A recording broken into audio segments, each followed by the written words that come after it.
Hola, ¿qué tal? Muy buenas tardes a todos. Mi nombre es Marcos García Aguado, yo soy cardiólogo del Hospital Universitario Puerta de Hierro de Majadahonda y llevo el proyecto de continuidad asistencial en patologías cardíacas junto con un grupo de 22 personas de medicina de atención primaria. Y creemos en la continuidad asistencial porque es la única forma de ejercer la medicina, que es acompañar al paciente a lo largo de todo su proceso vital, desde la prevención antes del desarrollo de la enfermedad hasta las fases terminales. Pero claro, si nosotros estamos hablando de la continuidad, tenemos que hablar del trabajo en equipo. Y hablar del trabajo en equipo es hablar de cardiología, hablar de medicina de familia y comunitaria en el escalón de la atención primaria, es hablar de la geriatría, es hablar de la nefrología. Y es hablar de la nefrología porque corazón y riñón están muy unidos de la mano, porque la patología renal o la insuficiencia renal es un factor de riesgo de enfermedad cardiovascular, de cardiopatía isquémica, pero también es un factor de riesgo en relación con la insuficiencia cardíaca, y además tenemos algo que se llama el síndrome cardiorrenal. Por eso yo consideré que tenía que trabajar con una de las mejores nefrólogas que conozco y además compañera de mi hospital, del Puerta de Hierro de Majadahonda, y dijimos, bueno, pues vamos a hacer una especie de equipo y os presento pues a mi compañera, la doctora Esther Rubio, de nefrología del hospital. Os dejo que os salude. Pues sí, muchas gracias, Marcos. La verdad es que es un placer y compartir contigo esta sesión. Muchísimas gracias por la invitación. Creo efectivamente, como tú dices, que hoy en día ya los especialistas, tanto en medicina familiar y comunitaria, cardiología, nefrointerna, ya solos no podemos andar. Tenemos que ir de la mano en muchas patologías y los pacientes se benefician de ello. Y nosotros aprendemos mucho también unos de otros. Entonces, bueno, me parece que este tipo de reencuentros que estás organizando son fundamentales. Y nada, aparte que vamos a aprender un montón, seguro que nos lo pasamos bien. Muchísimas gracias de nuevo por la invitación. Pues nada, encantado. Pues si quieres vamos a empezar ya, porque lo que queremos hablar es de las insuficiencias, en este caso de la insuficiencia cardíaca, una patología con mal pronóstico, y de la insuficiencia renal. Yo voy a aprender probablemente mucho de lo que digas y yo espero que también pueda aportar algo.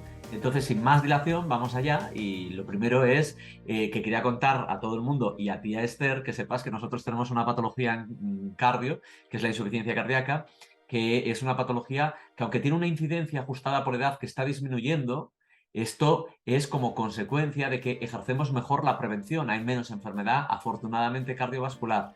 Pero si nosotros hablamos del de la cantidad total de población, ahí nos encontramos que el envejecimiento hace que haya más enfermedad por el envejecimiento, hay más población y, por tanto, de forma total, la incidencia está aumentando.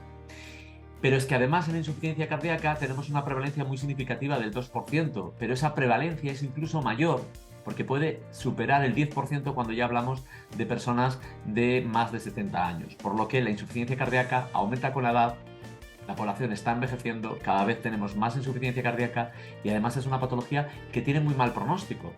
Y es que esto es importante porque es una patología que engaña mucho, ¿no? Porque a veces vemos al paciente que parece que está bien, que está estable, pero no existe la estabilidad en la insuficiencia cardíaca.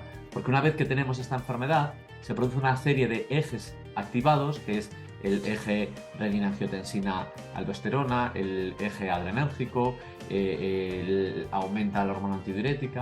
Bueno, pues todo esto tiene un efecto nocivo en el corazón. Y aunque el paciente lo veamos bien o le pongamos tratamientos para que parezca que esté bien y que el paciente mejore, la enfermedad sigue progresando, y sigue progresando de forma inexorable hasta la muerte. De hecho, si nos fijamos en la mortalidad a 5 años, es decir, un paciente que hoy vemos con diagnóstico de insuficiencia cardíaca, dentro de 5 años, el 67% de esos pacientes que hemos visto hoy ya habrán fallecido, por lo que estamos hablando de una patología, sin lugar a dudas, de mal pronóstico.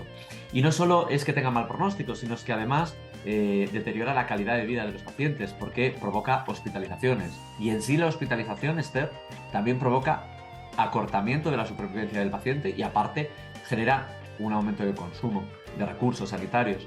La cuestión está en que las hospitalizaciones que se producen en insuficiencia cardíaca ocurren más, fíjate, en mujeres, diabéticos y en pacientes con una tasa de filtrado glomerular bajo. Aquí, de nuevo, ya encontramos esa interacción que parece que hay continuamente realmente entre diferentes órganos, y en este caso corazón y riñón, ¿no? Y, bueno, como dije antes, ese deterioro de la calidad de vida. Si nos fijamos en los datos que publicó el Instituto Nacional de Estadística, que lo suele publicar a finales de año, a finales del año 2022 publicó los datos del año 2021. Es el único año del que tenemos datos completos como año más reciente, quiero decir, porque hay años anteriores. Y ahí nos dice que la primera causa de muerte como enfermedad individual, no como enfermedad o grupo de enfermedades, es las debidas al COVID-19, que ya lleva así 2 años, el año 2020 y el año 2021, desplazando a la cardiopatía isquémica, que siempre fue la primera causa, al segundo puesto. Y si nos fijamos, en quinto puesto está la insuficiencia cardíaca, por lo que es una patología que mata, con mal pronóstico y que, como nos fijamos, mata mucho a los españoles y encima muy prevalente. Y claro, yo me pregunto, ya vemos que la insuficiencia cardíaca, mal pronóstico, prevalente, y la insuficiencia renal, ¿cuál es la situación de esta patología que lleváis vosotros, ¿no? ¿Cuál es un poquito su prevalencia, etcétera? Pues nosotros tampoco andamos muchísimo mejor. La insuficiencia renal crónica está creciendo y no para de crecer en el mundo. Y todo esto está claramente asociado a que los factores que pueden provocarla cada vez son mayores. Vivimos más años, hay más incidencia de diabetes y obesidad y también hay más pacientes hipertensos. Y eso está haciendo, como veis en la gráfica, que el número de pacientes que llegan a necesitar tratamiento renal sustitutivo, aquí está incluido hemodiálisis, diálisis peritoneal o trasplante, está incrementándose de una manera exponencial. Y a pesar de que, bueno, pues cada vez ponemos más prevención y más cuidado a esos pacientes, no estamos siendo capaces de pararlo. En España, si veis, la prevalencia tampoco es mucho... Ay, perdón, se ha pasado una... Aquí. La prevalencia de enfermedad renal crónica, como veis en España, también, bueno, dependiendo de los estadios de los que hablemos, tiene un número bastante importante. De hecho, los estadios 3A y 3B, que son los más frecuentes en la población, pues ya casi tienen una prevalencia en torno al 10%. O sea que si hablamos de enfermedad renal crónica muchas veces oculta o desconocida, que es uno de los problemas más grandes que tenemos los nefrólogos, que la insuficiencia renal, pues por suerte o por desgracia, no sabría qué decir, no duele, el paciente no tiene síntomas, en vuestro caso se ahogan y van al médico o tienen síntomas, ¿no?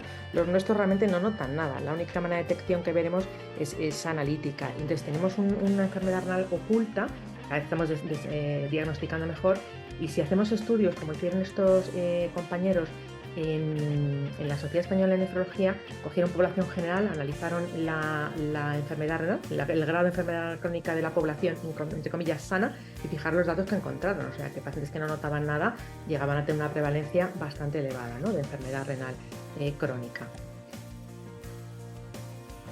Como veis, además, esto, como muy bien decías, esta enfermedad conlleva bastante mortalidad. La enfermedad crónica, aunque efectivamente no duele y no notan nada, es una causa muy importante de mortalidad. En principio, pues además sabemos todos que es un factor de riesgo cardiovascular más, ¿no? La enfermedad renal ya está muy, muy sabido por todos que nuestros pacientes de lo que mueren es de causa principalmente cardiovascular.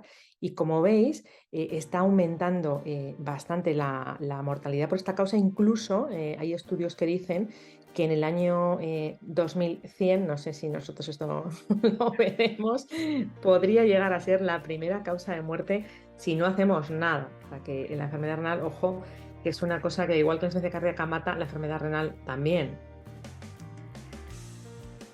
¿Veis? La segunda causa de mortalidad que creció, y se espera que la enfermedad renal crónica sea la causa más prevalente de muerte en 2010.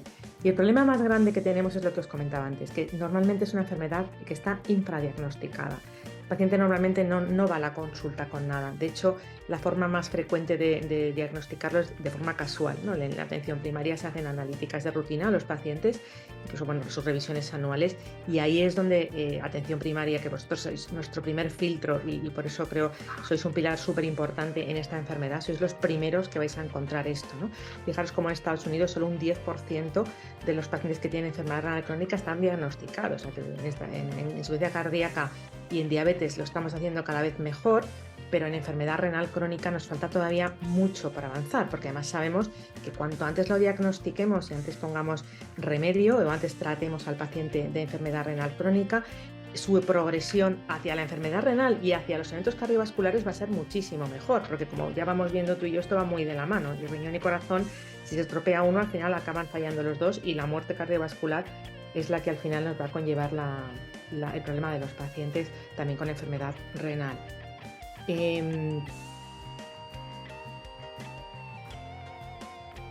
Supongo que te estarás preguntando, Esther, si podemos prevenir la patología. Perdóname que estaba... La verdad es que cuando ves todo esto dices, ¿realmente podemos hacer algo? Nosotros podemos prevenir, en nuestro caso podemos verlo, pero ¿vosotros tenéis una manera de prevenir que el paciente no llegue a tener esta insuficiencia cardíaca tan prevalente y tan importante? Pues mira, afortunadamente sí. Y yo creo que compartes conmigo, Esther, esa famosa frase de toda la vida de que más vale prevenir que curar, que es completamente cierto, ¿no? Porque evitamos el desarrollo de enfermedades que tienen sus consecuencias y que muchas de ellas, pues como estamos viendo, son irremediablemente progresivas hacia un deterioro final y, pues el fallecimiento del paciente.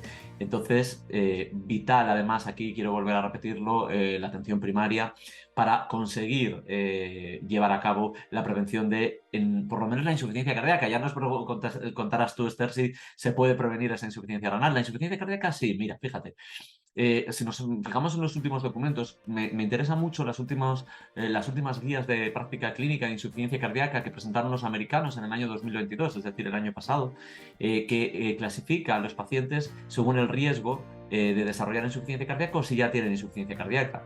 Nos dice que el paciente puede tener riesgo de insuficiencia cardíaca si tiene factores de riesgo, por ejemplo, la diabetes, la hipertensión arterial, y nos dice que el paciente ya está en una fase más avanzada, pero aún no tiene insuficiencia cardíaca, y lo llama preinsuficiencia cardíaca, cuando tiene ya un daño microscópico subclínico, como por ejemplo una dilatación del ventrículo izquierdo, pero sin clínica de fallo cardíaco, o si, por ejemplo, tiene un incremento significativo de biomarcadores como el NT-proBNP, que sería indicativo, por ejemplo, en el caso de los diabéticos, de estar en una patología que se llama miocardiopatía diabética, que sería preinsuficiencia cardíaca.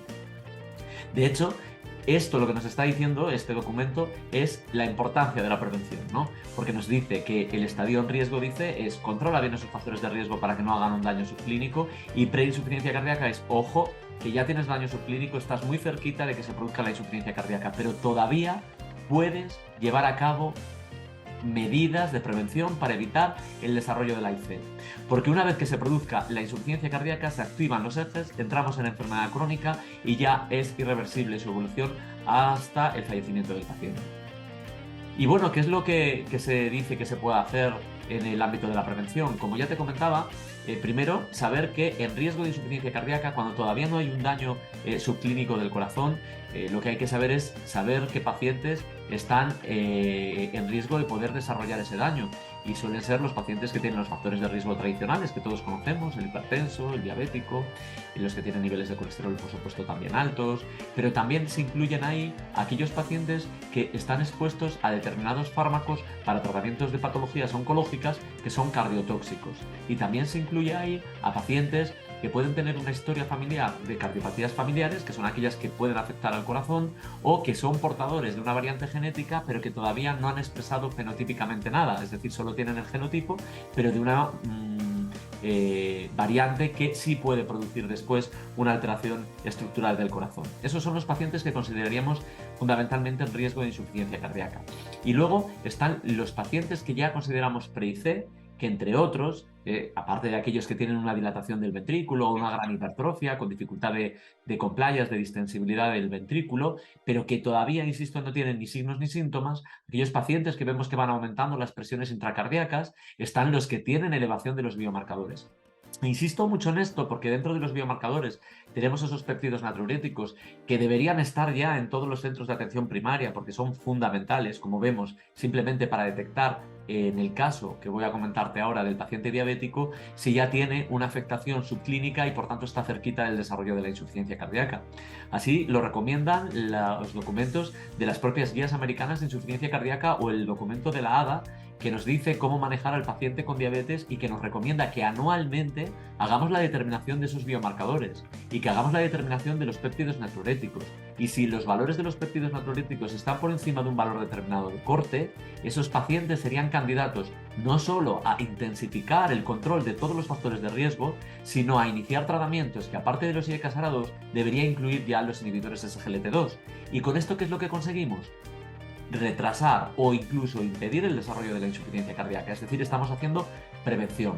Y no solo encontramos estas recomendaciones en la ADA o en los documentos de insuficiencia cardíaca de la AJA, sino que si nos vamos al último documento presentado y primer documento presentado en el ámbito de la cardio-oncología como guía de práctica clínica de la Sociedad Europea, en este último año también, 2022, nos dice que debemos tener mucho cuidado, evitar el desarrollo de enfermedades cardiovasculares y ahí, en nuestros pacientes que estén con fármacos para tratamientos oncológicos con riesgo de cardiotoxicidad, no solo controlemos los factores de riesgo que pueden hacer enfermar al corazón, sino añadir tratamientos con IECA, SARA2, beta bloqueantes e incluso tratamientos con estatinas, con intención de evitar la enfermedad cardiovascular y también, por supuesto, con intención de evitar el desarrollo de la insuficiencia cardíaca. Es decir, en conclusión, Esther, en cardiología sí podemos prevenir, haciendo las cosas bien, pero podemos prevenir el desarrollo de la insuficiencia cardíaca.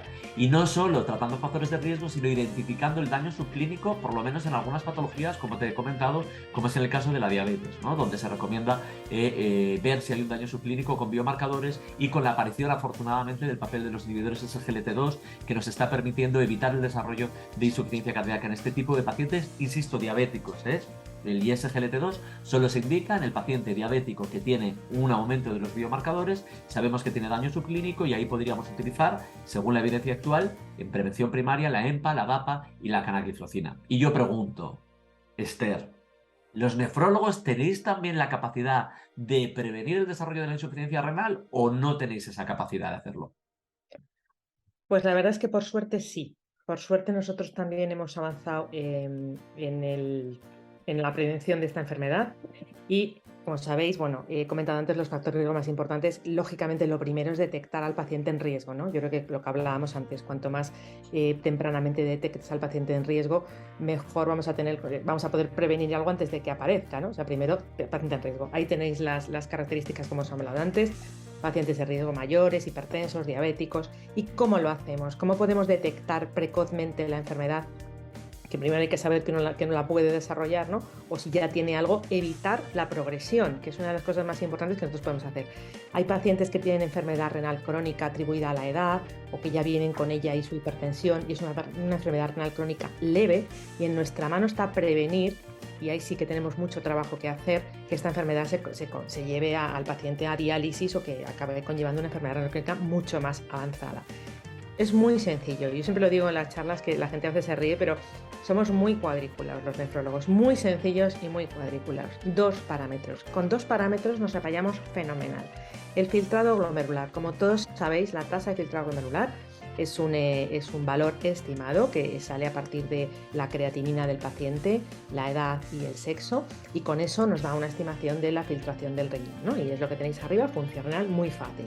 Hoy en día, por lo menos en nuestra área, en casi todos los laboratorios, tú cada vez que pides una creatinina, el laboratorio automáticamente, sin que incluso tú lo pidas, te está dando la tasa de filtrado, cosa que, bueno, a veces también nos da algún sustillo, pero es muy práctico porque ya no tienes ni que hacerlo. En caso de que no os lo den, hay unas fórmulas hoy en día en aplicaciones y en internet muy fáciles en las que metéis edad, sexo, nivel de creatinina y automáticamente os va a dar la tasa de filtrado. Y otra cosa importantísima, que cada vez la hacemos todos muchísimo mejor. Yo ya veo hasta cardiólogos pidiendo orina, que eso ya se me saltan las lágrimas de la emoción, pero en primaria se hace muy bien. El paciente diabético, el paciente hipertenso, el paciente mayor, pedir una analítica de orina es la cosa más barata y sencilla de hacer y nos da muchísima información. Muchísima información, porque como veremos luego es un marcador indirecto y no solo del daño renal, sino del pronóstico renal y cardiovascular del paciente. Y fijar lo sencillo que es, ¿no? Nosotros lo que básicamente vamos a ver, bueno, aparte de que haya un sedimento patológico con hematuria o hay alguna enfermedad renal más nuestra, ¿no? Más glomerulonefritis o vasculitis o algo más intrarrenal, en el paciente del que nos estamos hablando ahora, que es el paciente con patología cardiovascular o que tiene más lesión de daño vascular, vamos a fijarnos en la albuminuria. Normalmente ya las analíticas nos dan el cociente albúmina-creatinina en orina, que equivale a la proteinuria de 24 horas. O sea, hemos ahorrado que el paciente vaya con el bote de 24 horas por ahí por el autobús, él coge una orina a primera de la mañana y con eso nuestro cociente albúmina-creatinina nos da muchísima información. Un cociente por encima de 30 ya es un cociente patológico. Antiguamente decíamos por encima de 300 la macroalbuminuria y entre 300 la micro ya hablamos de albuminuria y le ponemos el valor, ¿vale? Con lo cual es importantísimo que tengamos estos dos valores recogidos en las analíticas de los pacientes. ¿Por qué? Pues fijaros, porque nos coloca al paciente en su situación renal, en dónde está ese paciente, ¿no? Si tenemos un paciente, como veis en las columnas de la izquierda, donde ponemos según el filtrado glomerular, el grado de enfermedad renal crónica que va a tener, tenemos desde más de 90, que cuando me dicen los residentes, si tiene más de 90 no tiene enfermedad renal. Bueno, tenemos pacientes con poliquistosis, que tienen función renal normal, tenemos pacientes con patologías renales que aunque mantengan función renal normal, sabemos que tienen enfermedad renal. Ahí meteríamos ese grupo, ¿no? El filtrado entre 60 y 90 condiciona un daño renal y con un filtrado por debajo del 60 ya es lo que llamamos insuficiencia renal, ¿vale? Debajo de 60 ya consideramos al paciente con insuficiencia renal. Como veis hay varios grados, 3A, 3B, 4 o 5 en función del filtrado.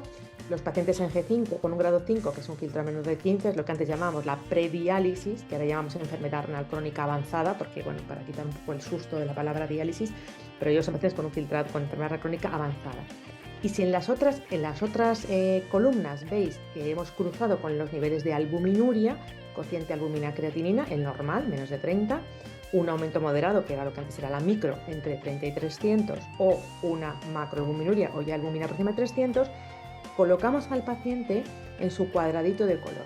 Su cuadradito de color no solo nos indica el grado de enfermedad renal que tiene, nos indica también el problema, la posible progresión de enfermedad renal y su riesgo vascular, ¿vale? Como veis, a mayor proteinuria y a menor filtrado hay un riesgo aumentado de no solo empeorar la función renal y poder llegar a diálisis, sino morir por causas cardiovasculares o una mortalidad global. Con lo cual, fijaros que son dos marcadores sencillísimos y la cantidad de información que nos va a dar en cuanto a la situación renal y cardiovascular del paciente. Y aquí es donde nosotros tenemos que saber dónde tenemos que empezar a hacer la prevención, ¿no? Tenemos un paciente que está en la zona verde, ¿qué es lo que tenemos que hacer para que no se nos lleve a la zona roja? Fijaros cómo lo que os comentaba antes, esta gráfica me gusta mucho ponerla porque esto es el filtrado glomerular del paciente y cómo se relaciona, como os comentaba antes, con la aparición de eventos cardiovasculares, que por eso estamos tú y yo aquí, ¿no? Porque parece que va a ver que sí que tienen mucha relación un órgano con otro. Fijaros de tal manera que según baja la tasa de filtrado glomerular, la gráfica a la izquierda aumenta la tasa de eventos cardiovasculares. Y hay una cosa interesante que a mí me gusta contaros, si os fijáis, a partir de 105, una subida del filtrado glomerular sorprendentemente se relaciona con eventos cardiovasculares. Esto lo que nos está indicando es que el paciente está hiperfiltrando. Ojo, cuando tengamos un paciente diabético o obeso, hipertenso, que de repente su tasa de filtrado glomerular está elevada o no nos cuadra que está subiendo. Perdona, ¿me pasas la anterior? Ahí. Seguramente no es que su filtrado glomerular esté bien y esté mejorando, es que está hiperfiltrando, ¿vale? Y eso es un primer aviso de que ese riñón está empezando a sufrir. Así que ojo con los filtrados altos, en pacientes hipertensos. ¿Y cómo podemos diferenciar el que está hiperfiltrando o no? Por la albuminuria. Normalmente el paciente que está hiperfiltrando empieza a elevar albuminuria, ¿vale? Y como veis en la gráfica a la derecha, la albuminuria nos está dando la idea de que hay un daño endotelial a nivel de la membrana del glomérulo, y eso está haciendo que la albúmina pase a la parte de la orina y nos están dando un mal pronóstico renal y un mal pronóstico cardiovascular. Realmente este endotelio también está dando la idea de cómo está el resto del endotelio del paciente, ¿vale? Que es un indicador fantástico en el que nosotros podemos incidir, ¿vale? Efectivamente, como hemos comentado, pues fijaros, corazón y riñón, ya sabemos que todo esto no solo me preocupa que mi paciente llegue a diálisis, que me preocupa mucho, soy nefróloga, no quiero que nadie llegue a diálisis porque es a lo que me dedico, pero lo que nosotros sabemos como nefrólogos es que aquí, ahora que me está oyendo Marcos, el cardiólogo es muy importante. Nuestros pacientes no se mueren de diálisis, se mueren de enfermedad cardiovascular. Fijaros, tener una enfermedad renal crónica con un filtrado entre 14 y 30 condiciona a morir de un evento cardiovascular 14 veces más que un paciente sin insuficiencia renal. Con lo cual, ojo, porque nosotros ya no solo estamos tratando riñón, estamos haciendo que el cardiólogo también tenga menos trabajo. Y una vez que el paciente ya ha desarrollado la insuficiencia renal, la prevención hemos llegado tarde, ya no podemos hacer nada. Nosotros ya decimos, bueno, pues este paciente ya diabético, ya desarrolla una insuficiencia renal muy avanzada, tiene proteinuria, ¿puedo hacer algo? Bueno, lógicamente puedo seguir tratando sus factores de riesgo, ¿no? Tengo que seguir tratando la obesidad, la albuminuria, que sabemos que es un factor para que no progrese, la hipertensión, la diabetes, todos los factores de riesgo cardiovascular que conocemos y que afectan directamente al riñón. Y, a ver si me pasa, perdonar, que va un poquito más lento ahora. Y además, Fijaros que tenemos unos fármacos mega maravillosos que yo creo que todos conocéis, que son los inhibidores del sistema renin-angiotensina-aldosterona, ¿no? Los favoritos de los nefrólogos, los IECAS o los ARA2. Estos fármacos ya hace muchísimo tiempo demostraron proteger al riñón, incluso revertir un poquito, controlar la enfermedad renal y evitar que desarrollaran la enfermedad renal crónica que llamamos antes terminal, ¿no? Vasodilataban la arteriola aferente, producían una disminución de la presión intraglomerular, eso relajaba un poquito al glomérulo, disminuían la albuminuria y demostraron disminuir la progresión de la enfermedad renal, y además sabemos que son fármacos muy cardioprotectores. Pero ahí nos quedamos, los nefrólogos vivimos una época de sequía muy grande, porque estos fármacos estaban en boga en el año 2001, fijaros que han pasado 15 años o más de 15 años hasta que la ciencia nos ha ayudado a encontrar otro grupo farmacológico que está tratando la enfermedad renal, está evitando la progresión, está frenando el daño renal y ya podemos tratar la enfermedad renal, ya no solo prevenir, ya podemos tratarla, ya podemos cuidar al riñón del paciente, sobre todo diabético, que es como empiezan estos fármacos a funcionar, y estamos viendo también incluso al paciente no diabético. ¿Qué fármacos son? Como hemos comentado, los ISGLT2 han demostrado disminuir la proteinuria, disminuir la enfermedad renal crónica, la progresión de la enfermedad renal, y como veis en todos los estudios que se han hecho con empagliflozina, con canagliflozina o con dapagliflozina, han demostrado que la progresión de la enfermedad renal está claramente mejorada en pacientes con esto. En los diferentes estudios que tenemos con inhibidores del SGLT2 ya veíamos el efecto que tenían al nivel de la progresión de la enfermedad renal. Entonces, ¿por qué estos efectos, por qué los inhibidores SGLT2 han podido cuidar del riñón del paciente diabético y por qué disminuyen proteinuria? Pues fijaros, es un efecto muy bonito, que a los nefrólogos nos encanta, porque sabéis que nos encanta el túbulo, los iones que entran, los iones que salen.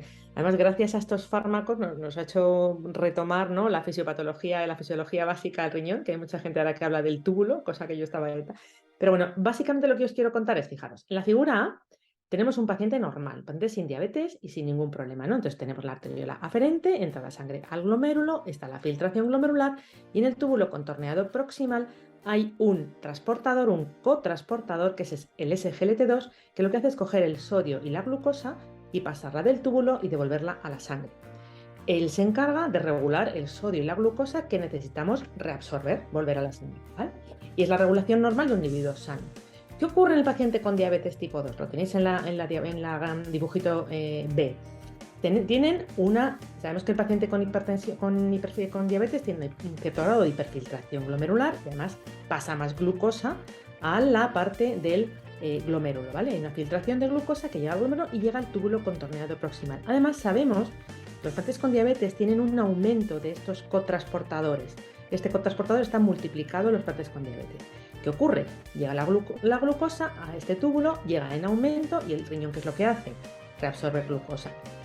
Reabsorbe la glucosa, nos la volvemos a llevar para adentro y esta glucosa va arrastrando sodio, que este es el punto importante donde vamos a meternos en la protección renal. El sodio se reabsorbe junto con la glucosa, con lo cual el sodio que llega al asa de Henle y al túbulo contorneado distal es menor porque se ha reabsorbido. Esa bajada de sodio es detectada por la mácula densa y lo que hace la mácula densa es decir, no me está llegando sodio, estoy filtrando poco, necesito filtrar más. Aumenta, vasodilata la arteriola aferente haciendo que entre más volumen dentro del glomérulo, aumentando la presión intraglomerular. ¿Vale? Entonces, ese aumento de la presión intraglomerular, lo que os contaba antes, hace que la albúmina pase, tengamos el aumento de la proteinuria, ¿no? El aumento de la albuminuria en estos pacientes. ¿Qué es lo que hace? Sabemos, que este paso de glucosa y que esta albuminuria a largo plazo es un daño renal y sabemos que es un indicador, como hemos comentado antes, de progresión de enfermedad renal y de daño cardiovascular. Y cuando metemos el inhibidor del SGLT2, en la gráfica C, aquí, es cuando ponemos en el riñón del paciente diabético el ISGLT2. ¿Qué es lo que conseguimos? Se produce la filtración glomerular, llega la glucosa y el sodio al túbulo contorneado distal y no puede ser reabsorbido porque estamos bloqueando la reabsorción de glucosa y sodio a ese nivel. ¿Qué es lo que vamos a conseguir? Glucosuria, ¿vale? Sabemos ya todos que yo creo que los que utilizamos estos fármacos, lo primero que nos llama la atención es que tengan 5 gramos de glucosa en orina. Es normal. Pero bueno, la glucosa, digamos que nos ayuda a, bueno, pues a eliminar glucosa, a que la glucemia del paciente no sea tan alta, pero lo más interesante no es eso a nivel renal. Lo más interesante es la natriuresis, el sodio. Como el sodio no se ha reabsorbido, este sodio pasa por el túbulo, llega a la mácula densa y le avisa al riñón de que hay mucho sodio. Hace el efecto contrario que comentábamos antes. La mácula densa manda una señal a la arteriola aferente que la vasoconstriñe, la cierra. Es decir, disminuimos presión intraglomerular, que como sabemos es bueno. Es bueno porque me está disminuyendo proteinuria, me está relajando el glomérulo, hace que el endotelio esté más protegido y es un poco lo que hacen los IECAS y los ARA2, pero actuando sobre la arteriola aferente, como veremos luego. Entonces, como entendéis ya perfectamente, disminuimos proteinuria por disminuir presión intraglomerular. Entonces, esta gráfica que hemos visto millones de veces ya la entendemos todos, con lo que os acabo de contar. Cuando uno disminuye presión intraglomerular, nos gusta mucho porque disminuimos proteinuria, pero ojo, hay una disminución de la presión, es decir, hay una disminución del filtrado inicial. Ocurre exactamente lo mismo cuando empezamos a usar un IECA o un ARA2, que esa relajación, como si dijéramos intraglomerular, hace que el filtrado caiga. Con lo cual, en estos pacientes, como veis, al inicio de esto, a las 2 más o menos, digamos al mes más o menos de inicio del tratamiento, evidenciamos una caída del filtrado glomerular, que como habéis visto es completamente hemodinámica. Se debe a que está llegando menos presión al glomérulo, con lo cual hay un riesgo. Pero esto en el tiempo, si comparamos con el grupo placebo en el estudio hecho con dapagliflozina, como veis, en el tiempo es beneficioso. O sea que esa caída inicial, yo siempre insisto, no nos tiene que asustar. Es la misma que veíamos con los IECA. Es un efecto hemodinámico, protector a largo plazo. No pasa nada, yo a veces casi prefiero no sacarles la analítica de control al mes porque sé que algún sustillo me voy a llevar, prefiero esperarme un poquito más a hacer la siguiente revisión, ¿vale? O sea, a esperar un poquito más de tiempo para verlo. Entonces, fijaros, ponemos aquí las 3 situaciones en las que nos encontramos. Tenemos un inhibidor SGLT2 que, como ya os he contado, lo que hace es vasoconstreñir la arteriola aferente. Eso hace que haya una disminución dentro de la presión del glomérulo, disminuye proteinuria, mejoría de protección. Cuando hacemos el bloqueo del sistema renina-angiotensina-aldosterona con IECAS o ARA2, lo que estamos haciendo es una vasodilatación de la arteriola eferente. Entonces tenemos el mismo motivo, disminuimos la presión en vez de disminuyendo la entrada, facilitando la salida. Como sabéis, todos los estudios que se han hecho con ISGLT2, los pacientes ya de base tomaban estos fármacos nefroprotectores. Casi el más del 80% en todos los estudios estaban tomando inhibidores del sistema. Con lo cual, estábamos en la situación última en la que teníamos un doble bloqueo, digámoslo así. Una vasodilatación de la arteriola aferente y una vasoconstricción de la arteriola aferente y una vasodilatación de la eferente, consiguiendo una menor presión intraglomerular, potenciando, digámoslo así, el efecto del IECA y el ARA2. Más beneficio, menos proteinuria. Esto se ha reflejado no solo, como os he contado yo así muy esquemáticamente, como muy de ver el dibujito como sale, sino que en la clínica lo hemos visto, ¿no? O sea, vale, baja la proteinuria, eliminó sodio, pero esto luego al paciente lo vemos en la clínica diaria, pues sí. Fijaros como ya en el DAPA-CKD, que es un estudio hecho para enfermedad renal crónica, vieron que en pacientes diabéticos y interesantísimo, en pacientes no diabéticos, la progresión de la enfermedad renal crónica era significativamente muchísimo menor en pacientes tratados con ISGLT2. O sea, progresaba la enfermedad renal crónica un 40% o menos en los pacientes que estaban tomando inhibidores del SGLT2. Y como bien os he dicho al principio, la sorpresa, un poco para todos, que yo creo que eso pasa a vosotros igual, ¿no? Con la febril reducida, la febril preservada, que parecía, ¿no? Que había ahí cierto que llamaba la atención. En este caso, parece ser independiente de la diabetes. Como sabemos, los fármacos empezaron para ello. Pues ya tenemos estudios como este, en el que la bajada, el no tener diabetes, da igual, el paciente se beneficia igual. ¿Por qué?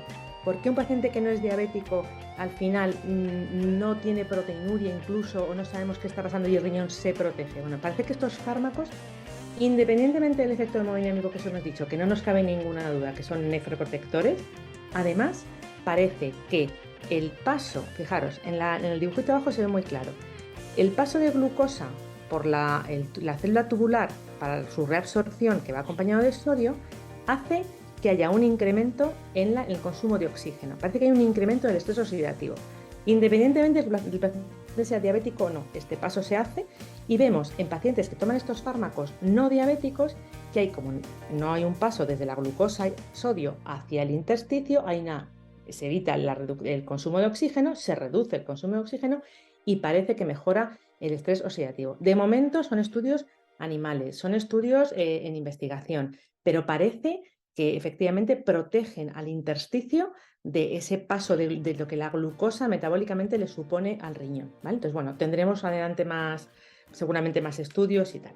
Bueno, nosotros ya te he dicho que sí, nosotros tratamos la enfermedad, o sea, nosotros ya la diagnosticamos precozmente gracias a los compañeros de atención primaria en su mayoría, prevenimos la enfermedad renal gracias a que actuamos pronto y ya tenemos fármacos que tratan la enfermedad renal y además de una forma súper eficaz, la diabética y la no diabética. ¿Y vosotros? ¿Vosotros ya podéis tratar la enfermedad de la insuficiencia cardíaca? ¿Ya hacéis los pinitos como nosotros? Pues sí, pues sí, pues sí. Yo es que estoy pensando que nos estáis copiando, los nefrólogos, Un poco, vamos pero- detrás, siempre detrás. un poquito, pero sí, sí, nosotros la insuficiencia cardíaca, que yo al principio lo comentábamos, ¿no? Que era una enfermedad crónica, una enfermedad de mal pronóstico, etcétera. Pero la insuficiencia cardíaca la tratamos porque tenemos que intentar que el paciente viva lo mejor posible y en las mejores condiciones posibles.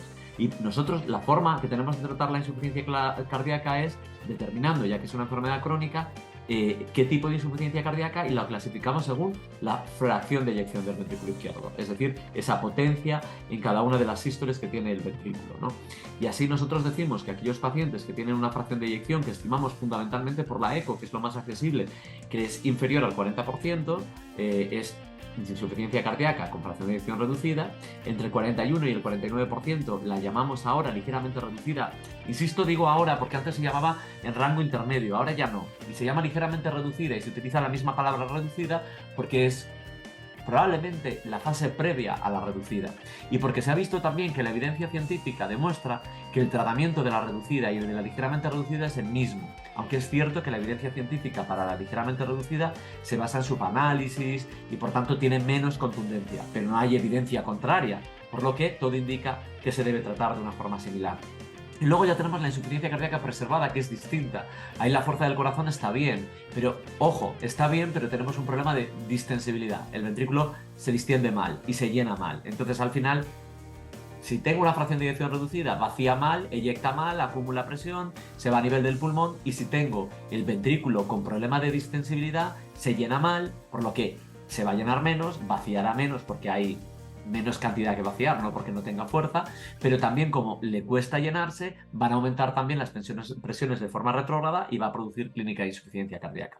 Entonces, para nosotros es fundamental la fracción de eyección. Y una vez que conocemos la fracción de eyección, nosotros clasificamos al paciente en estos tres grupos, aunque realmente hay que decir que hay otro grupo más, y lo recoge claramente las últimas guías americanas, que es el de la insuficiencia cardíaca con fracción de eyección mejorada. Es aquel paciente que partía de una insuficiencia cardíaca con fracción de eyección reducida y ha mejorado a ligeramente reducida o incluso a una fracción de eyección preservada, ¿no? Entonces, teniendo en cuenta que tenemos estos tipos, la forma de simplificar es decir que tenemos la reducida y ligeramente reducida, y la vamos a llamar a partir de ahora como reducida en general, nosotros aquí, y luego la preservada. Y es ese margen del 50%, más o menos, que no hay que ser tampoco tan estrictos, ¿no? Pero es ese 50% el que nos dice si es una insuficiencia cardíaca reducida o no. Y luego está esa que es la mejorada. Y quizás lo más interesante aquí es saber que la reducida, la ligeramente reducida y la mejorada, reconociendo que la mejorada también hay falta de evidencia científica, se tratan igual. Esther, fíjate, los tratamos en principio con IECA SARA 2, que os encanta, ¿no? Porque a vosotros también tiene su efecto beta bloqueantes, ahí no me dirás mucho, pero para nosotros es primordial porque bloqueamos uno de los ejes que es el adrenérgico, bloqueantes de los mineralocorticoides y fíjate, igual que vosotros, los inhibidores SGLT2 que ejercen un efecto beneficioso en este tipo de pacientes con fracción de eyección reducida o con fracción de eyección mejorada. Uy, que se me ha ido la diapo. Un minuto, perdón. Bien. Para nosotros ha habido una novedad, y es que l'IE-CARA-2 se lo ha comido el sacubitril/valsartán. En realidad se lo ha comido no porque estemos quitando el ARA2, el sacubitril/valsartán tiene valsartán y el valsartán es un ARA2, por lo que estoy actuando igualmente en el mismo eje. Lo que ocurre es que aquí tengo un fármaco combo, porque tengo también sacubitrilo, que es un inhibidor de la endopeptidasa neutra, de la neprilisina, y lo que hace con eso es aumentar una cosa que se llama péptidos natriuréticos, que tiene un efecto vasodilatador, aumenta la diuresis, y también se observa que tiene un efecto antifibrótico y que incluso tiene un efecto inhibidor del resto de ejes, eje renina-angiotensina, el propio eje adrenérgico, por lo que nos va de maravilla. Y como los estudios principales y el pivotal, aquí fue el Paradigm HF, demostró una reducción significativa de la mortalidad superior al 20% en comparación con el enalapril, pues no hay argumentos para que utilicemos el l'IE-CARA-2, y por eso, salvo por motivos económicos, nosotros ya utilizamos como fármaco y también en pacientes naive el sacubitril/valsartán. Y de hecho, cuando vemos un paciente que está con l'IE-CARA-2, hacemos switch y lo cambiamos a sacubitril/valsartán, y si lo tenemos con primer diagnóstico, ya le ponemos sacubitril/valsartán. Estos son los que nosotros llamamos los 4 magníficos, que yo creo que en nefro no tenéis los 4 magníficos, tenéis un magnífico, 2 magníficos, pero nosotros tenemos 4 superhéroes. Sacubitril/valsartán reduce mortalidad, beta bloqueantes reduce mortalidad, bloqueantes de los mineralocorticoides reduce mortalidad, inhibidores SGLT2 reduce mortalidad. Y además te diré más, porque hemos visto que el sacubitril/valsartán y el inhibidor SGLT2, en comparación con el brazo, en el caso del sacubitril/valsartán, el enalapril, en el caso del SGLT2, el placebo, tienen menos incremento de niveles de potasio, que para nosotros es un problema, y mayor protección del riñón, es decir, enlentecen ese deterioro renal, ¿no? Lo cual a vosotros, yo creo que eso os encantará ver que nosotros los ponemos porque va muy bien. Luego, también es cierto que hay que reconocer que la evidencia científica nos dice que quizá el sacubitril/valsartán y el mineralocorticoide, el bloqueante, tengan un efecto beneficioso en pacientes con insuficiencia cardíaca, quizá más allá de ese 50%. De nuevo, con una evidencia científica menor, ¿no? Basada en subanálisis, pero ahí está, ¿no? Y por otra parte, sí que tenemos datos con estudios pivotales que indican que el inhibidor SGLT2 es eficaz en los pacientes también con insuficiencia cardíaca con fracción de eyección preservada. Es decir, por fin tenemos un fármaco, es el inhibidor SGLT2, que es eficaz en los pacientes con insuficiencia cardíaca independientemente de la FEBI. Y como bien mencionaste antes, que se ve en los pacientes con insuficiencia renal, nosotros igual, nos da igual la glucemia. Es cierto que mucha gente dice, pero si tiene efectos hemodinámicos. No. Los inhibidores SGLT2 tienen, como bien comentaste también, con experimentación en ratas, etcétera, pero tienen un efecto beneficioso a muchos otros niveles. Y ese es un efecto beneficioso que probablemente haga que el paciente cardiológico vaya mejor. Pero además, el efecto hemodinámico que tienen no es porque tenga un efecto glucosúrico, que también. Pero si tienes un paciente que no es diabético, va a tener menos efecto glucosúrico. Y si tienes un paciente con un filtrado reducido, el efecto glucosúrico se pierde. Entonces conseguimos un efecto hemodinámico también, por eso es un poquito diurético, gracias a que tiene un efecto natriurético que sí se preserva, aunque tengamos deterioro renal. De hecho, lo podemos utilizar con filtrados hasta 20, como ya sabéis en ficha técnica, en nuestros pacientes, ¿no? Y luego, por supuesto, saber también que los pacientes con los inhibidores de SGLT2, un segundo, voy a hacer el corte ahora. Espera, voy a cerrar la puerta. Vale. Entonces, que los pacientes, como estaba diciendo, que los pacientes con inhibidores de SGLT2 los puede utilizar con toda la FEBI, a todo tipo de pacientes con y sin diabetes, ¿no? Y que además, como dijiste tú, también nos vienen bien en insuficiencia renal. Y nosotros tenemos un fármaco ahora más, que es el Vericiguat, que también ha conseguido una reducción de mortalidad cardiovascular, aunque solo en insuficiencia cardíaca con fracción de eyección por debajo del 40% y pacientes con una descompensación reciente, aunque está en estudio su posible papel más allá de un paciente con descompensación reciente, ¿no? En principio es un fármaco que se plantea utilizar cuando ya tienes los otros 4 fármacos, aunque luego todo es un poquito laxo y tienes que ir analizando cómo es tu paciente, qué pronóstico tiene, para intentar utilizar todo el arsenal terapéutico posible. Y por supuesto... Fíjate, Marcos, perdona que te corte, que ya no hablamos tanto de diabetes, porque como tú bien has dicho, un apunte nefrológico, los ISGLT2 ya se están utilizando con filtrados bajos, ¿no? Hasta de 20 insuficiencia cardíaca. Sabemos que a esos niveles el control de la glucemia, digámoslo así, el efecto antidiabético pierde muchísima potencia. Claro. Pero aún así, ¿no? Aún así estos fármacos ya es que van mucho más allá de la diabetes, o sea, ya nos estamos olvidando ya. Claro, y de hecho, fíjate...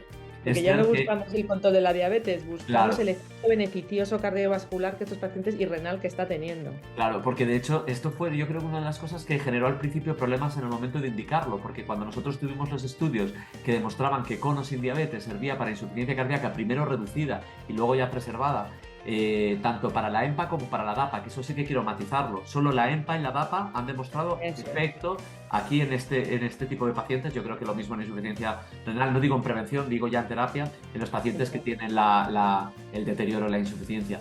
Pero yo creo que el hecho de que antes se dijera no lo utilices cuando el filtrado ya está por debajo de 50 porque estás perdiendo efecto glucosúrico, reduce la dosis, etcétera. Eso es si tú lo estás valorando como un fármaco antidiabético. Pero aquí no lo estamos valorando así, estamos valorándolo como un fármaco Efectivamente. pronóstico para mejorar la supervivencia. Y ya el efecto glucosúrico me da igual, y por eso no me importa la glucemia, y por eso no me importa que no sea diabético, y por eso no me importa que tenga filtrados bajos, porque va a mantener el natriurético y va a mantener el resto de beneficios con un impacto positivo en la supervivencia demostrado en los subgrupos con unas funciones o unos filtrados renales más bajos, ¿no? Y además, y esto ya nos preocupa más, mira, a nosotros nos da más miedo los bloqueantes de los mineralocorticoides porque nos da mucho problema de hiperpotasemia y también renal, y también no es que nos dé miedo. Aquí, si el paciente está congestivo, si no le damos un diurético que tiene que ser potente, que es el diurético de Lassa, ese paciente se nos va a morir. Entonces, tú ya sabes que nosotros pasamos por encima del riñón y cuando es necesario nos tenemos que cargar el riñón. Y que te enfades porque finalmente le damos ese golpe final para que vaya a diálisis, lo haremos porque tenemos que quitar la congestión. Por eso este es un mensaje muy importante. Nuestros pacientes tienen que estar euvolémicos, no hipovolémicos tampoco, no hipervolémicos. Si están hipervolémicos, diuréticos de Lassa, para bajarlo, furosemida o tirasemida. Pero si el paciente está euvolémico, hay que ir bajando el diurético de Lassa. Que sepáis que el ISGLT2 potenciará la acción diurética de los diuréticos de Lassa un poquito. Pero los diuréticos de Lassa no son buenos, porque en el fondo, si no tengo en cuenta que son buenos para quitar la congestión, pero cuando ya el paciente está euvolémico, tiene un efecto deleterio a nivel del corazón, porque activan los ejes que tienen ese efecto deleterio.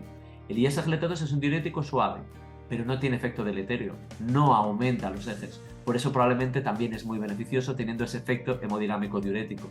Entonces, cuando nosotros vemos que un paciente está euvolémico, lo que hacemos es bajar progresivamente el diurético de Lassa, a ver si lo podemos quitar, y nos podemos ayudar además con el ISGLT2 para mantener acción diurética aún bajando el diurético de Lassa.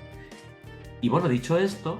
De acuerdo contigo, pues, como antes te comentaba, los pacientes nuestros nos preocupa mucho que lleguen a diálisis, pero nos preocupa mucho más porque se mueren del corazón. O sea que los diuréticos, barra libre. Bien, bien, bien.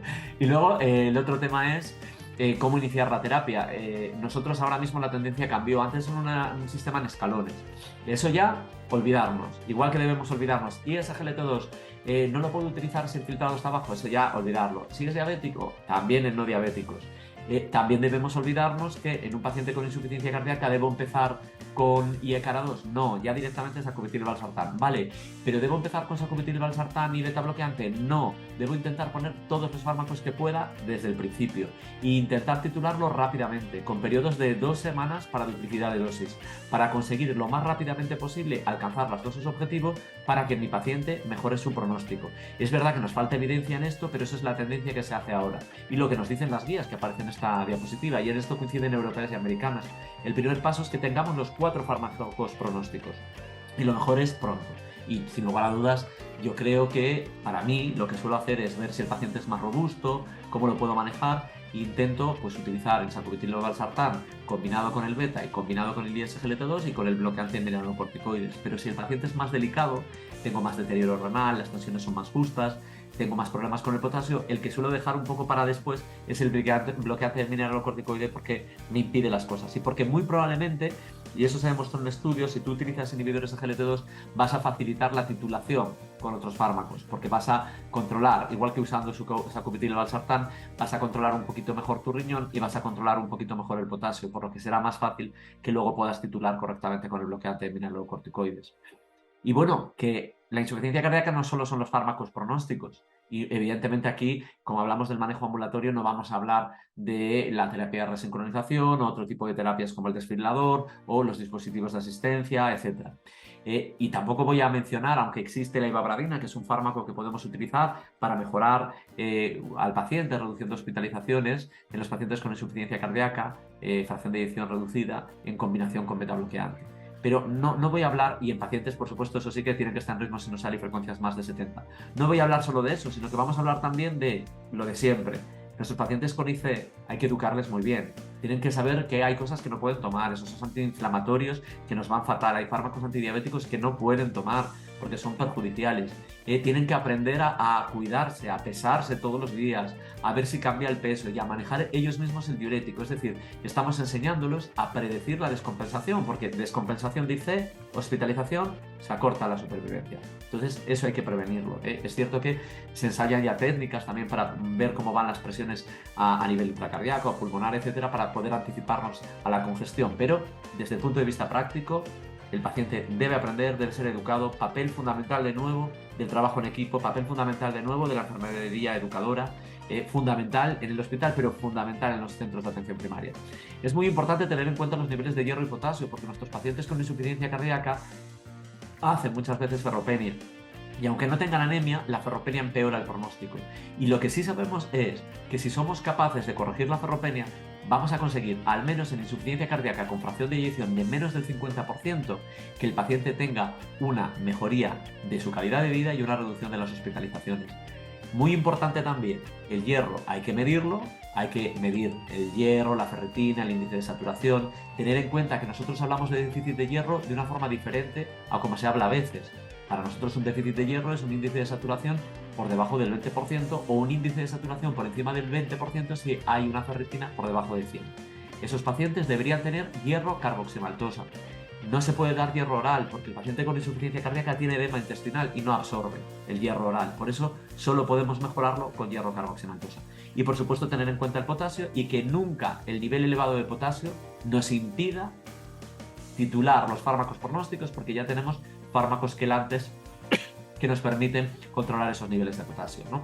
Los fármacos prohibidos y los suplementos prohibidos. Y pongo esto porque en este 2022 la AJA, me parece que fue la AJA, presentó un documento para recordarnos que hay suplementos que no preguntamos al paciente, que se va por ahí, que se lo dan libremente y que perjudican. Y es que, por ejemplo, administrar vitamina D o vitamina E en un paciente sin déficit de vitamina D o E no parece que sea beneficioso. O hay controversia o puede ser perjudicial junto con otros suplementos, ¿no? Y yo digo esto también porque, fíjate, que he querido hacer guiños a nuestro órgano, el riñón. ¿Por qué? Que sé que vosotros lleváis, porque para nosotros es fundamental, porque la insuficiencia cardíaca puede producir insuficiencia renal y viceversa, y porque la insuficiencia renal deteriora el pronóstico de nuestro paciente con insuficiencia cardíaca. Pero también porque quería dejar claro que tenemos fármacos pronósticos que mejoran el pronóstico de la insuficiencia cardíaca y que protegen o por lo menos retrasan el deterioro renal. Pero sí que ocurren dos cosas que yo quería preguntarte, y es: cuando utilizamos algunos de estos fármacos hay gente que se asusta, porque cuando haces el control analítico, y lo mencionaste antes cuando hablaste de los ISGLT2, se produce un deterioro renal. Deterioro, voy a decirlo mejor, de parámetros de función renal. Y también cuando utilizamos diuréticos de LASA, como a veces metemos mucha caña, y le digo a la gente, si tu paciente está congestivo, mete la caña que quieras. Lo importante es quitarle de la congestión, que si no se muere. Mete la caña que quieras de diurético, no tengas miedo de diurético de LASA, pero es cierto que se produce un deterioro renal. Pero realmente mi pregunta es, ¿ese deterioro renal con diuréticos de LASA o con cualquiera de los fármacos pronósticos de insuficiencia cardíaca realmente se relaciona a un empeoramiento pronóstico o no? Y esa es la pregunta que te basculo ahora. Bueno, pues yo creo que a nivel renal, como he comentado antes, estamos aquí. Yo cuando viene el paciente con insuficiencia cardíaca de cardiología con 6 furosemidas y glucagona y me lo mandan por deterioro de la función renal, normalmente hago esto, respiro hondo, digo, venga, vamos a ver cómo está el paciente, ¿no? Vuelvo a repetir, mis pacientes de lo que se mueren es de enfermedad cardiovascular, o sea, lo vuestro nos importa y mucho, es de lo que se mueren. El riñón, por suerte o por desgracia, tenemos muchas cosas hoy en día que ofrecerles, ¿no? Entonces, ya sabéis que los diuréticos, si llega un momento en el que el riñón está muy deteriorado, no podemos hacer nada. Tenemos técnicas, ¿no? Hoy cada vez está más de moda hacer la diálisis peritoneal en pacientes con insuficiencia cardíaca y mejora mucho. Cuando ya la sobrecarga de volumen no lo podemos manejar con diuréticos. Obviamente vosotros tenéis un paciente resistente al diurético y ya por mucho que ponéis el riñón se va, no conseguís quitarles el volumen que necesitáis, vamos nosotros, le ponemos un catéter en la tripa, hacemos diálisis peritoneal y mejora. Pero es que además nosotros, antes de llegar a ese punto o intentando no llegar a ese punto, antes es verdad que éramos muy restrictivos con el tema de los diuréticos, subía mucho la creatinina, subía la urea, el ácido úrico, nos los mandaba y nos asustábamos. Y teníamos un poco la teoría de que había un daño prerrenal, ¿no? Que el paciente se quedaba deshidratado, que llegaba poco líquido, que estábamos secando el riñón y que era un daño. Bueno, la evidencia y el tiempo, y vosotros nos enseñado también mucho, que aparte de proteger corazón, que es importantísimo, cuando un paciente está en insuficiencia cardíaca congestiva, el riñón sufre congestión también. Y realmente la manera de ayudar al riñón es igualmente con esos diuréticos. Con lo cual yo creo que cada vez somos más creyentes de que necesitamos esos diuréticos. Y como tú has comentado muy bien antes, lo importante es llegar al paciente a la eubolemia. Es decir, a ver, este paciente le pongo diurético hasta que consigo dejarle eubolémico, ahí sí que tenemos que estar atentos, y vosotros los educáis muy bien a los pacientes, con los pesos diarios, con cómo subir, bajar, cuando llegues a tu peso, digamos, seco, para el diurético, porque en ese momento ya estás bien. Si sigues achuchando un poco más el diurético, probablemente deshidrates y probablemente ya sí que haya un daño renal establecido. Nuestra experiencia, yo creo que la vuestra igual, es cuando el paciente está eubolémico, mejora todo, vuelve a mejorar la creatinina, vuelve a mejorar la urea, el paciente clínicamente mejora. Y repito, hemos cambiado un poco el concepto de prerrenalidad del diurético a este tipo de pacientes mejorar por mejorar la congestión venosa, con lo cual, bueno, pues muchas veces digo, no os preocupéis, no pasa nada, de primaria también a veces se asustan, bajan diuréticos, bueno, pues ojo, vamos a poner al paciente en su sitio, el riñón, ya os digo, tenemos muchas soluciones, aparte de que aguanta mucho el riñón es un órgano muy fuerte, en cuanto bajemos el diurético va a mejorar, y si no es así, pues ya buscaremos técnicas que lo hagan mejorar.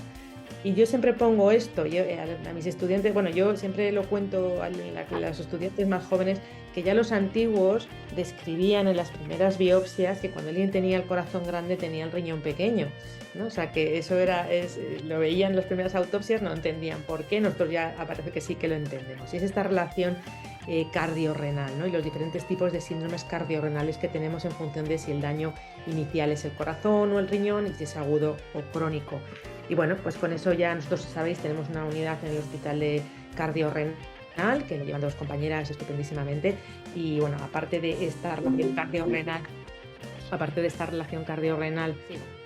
Bueno, entonces en el hospital tenemos una unidad de cardiorrenal, que bueno, el trabajo este es fundamental entre cardiólogos y nefrólogos y por supuesto fundamental atención primaria. Yo creo que, como hemos comentado antes, necesitamos equipos multidisciplinares, los pacientes van por muchos sitios, desde vosotros de atención primaria, que es el primer escalón, luego cardiología toca un tratamiento, nefro toca un tratamiento y debemos estar alineados, sobre todo lo primero por no volverles locos muchas veces y lo segundo por buscar el mejor tratamiento posible para ellos y que nosotros estemos completamente de acuerdo en todo. Bueno, pues si te parece, Esther, vamos a las conclusiones. Estoy completamente de acuerdo contigo que creemos en el trabajo en equipo. Yo creo que aquí hay dos personas que son un ejemplo que creemos que lo mejor es trabajar poniendo al paciente en el centro. Que paciente en el centro, que nos lo dicen muchos gestores, etcétera. Yo quiero dejar claro lo que significa. Significa que nosotros trabajamos alrededor del paciente a lo largo de todo su proceso de salud. Como dijimos al principio, desde la prevención hasta el final, pero de forma conjunta, que no note tanto el paciente que, tengo consulta nefro, que parece que no sabe nada de lo que dice cardio, no, sino un trabajo en equipo, donde, insisto, es fundamental ese ámbito de la prevención primaria. Nosotros en cardiología hicimos este grupo de CAR primaria que lo ha permitido y estamos muy, muy contentos con ello, ¿no?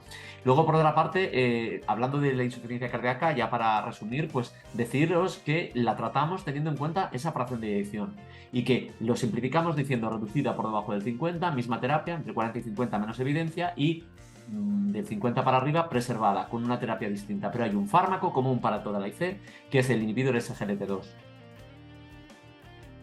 Bueno, lo nuestro ya os he comentado, facilísimo. Recordaros en las conclusiones, fundamental medir un filtrado glomerular y un cociente albúmina-creatinina para diagnosticar de una forma precoz el daño renal y, como es bueno, bonito, barato, sencillo y todos lo tenemos en nuestra mano hoy en día. Además de eso, en insuficiencia cardíaca, yo quiero recordar que los fármacos pronósticos, cuanto más pronto los pongamos, mejor. Recordar, en insuficiencia reducida, sacubitril/valsartán, inhibidores de GLT2, beta bloqueantes, bloqueantes de los mineralocorticoides. Tienen que estar todos, a ser posible, lo más pronto posible. Luego hay que individualizar cada una de nuestras estrategias dependiendo de cómo está el paciente, robusto, frágil, etc. Y recordar, en fracción de eyección preservada, inhibidores de GLT2. Y eso es muy fácil porque es una sola dosis, no requiere titulación y ya está. Bueno, saber que nosotros ya con los nuevos fármacos del mercado que han venido, aparte de lo que habéis hablado de insuficiencia cardíaca, tenemos la suerte de que va a cambiar la evolución de la enfermedad renal, lo tenemos claro. El primer hito que tuvimos con los inhibidores del sistema renina-angiotensina-aldosterona ya lo hizo, y ahora este segundo empujón que nos han dado los nefrólogos, creo que estos nuevos fármacos que han aparecido, no solo en el paciente diabético, sino en el no diabético, van a cambiar un antes y un después, van a ser un antes y un después en la evolución de los pacientes con enfermedad renal. Y bueno, no debemos olvidarnos que cuando tenemos un paciente delante, en el caso, por ejemplo, de los de insuficiencia cardíaca, hay que saber que hay fármacos que le perjudican, testarlos, por favor, esos antiinflamatorios, varios tipos antidiabéticos, y también esos suplementos, preguntar por ellos, que os puede sorprender. Yo mismamente hoy en consulta tuve una paciente que le había recomendado su hija, que estudiaba medicina, pero que tomara suplementos y no tiene ni déficit de vitamina D ni de nada, y estaba tomando suplementos así porque sí, de vitaminas. Estas cosas hay que testarlas y preguntarlas. Bueno, repetimos ya por décima vez lo importantísimo que es que trabajemos todos en equipo.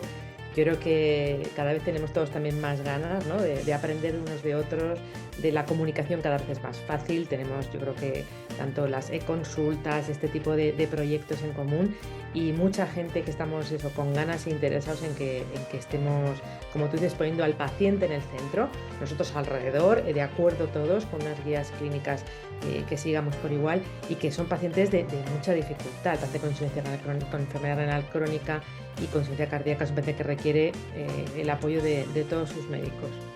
Bueno, pues muchísimas gracias. Ahora pasaremos a las preguntas, pero muchas gracias, Esther, por acompañarme. Es un gusto, de verdad, tener a una ponente como tú y a una compañera como tú y poder hacerlo conjuntamente. Y gracias a toda la gente que nos habéis escuchado. Recordad que estará subido en la página web.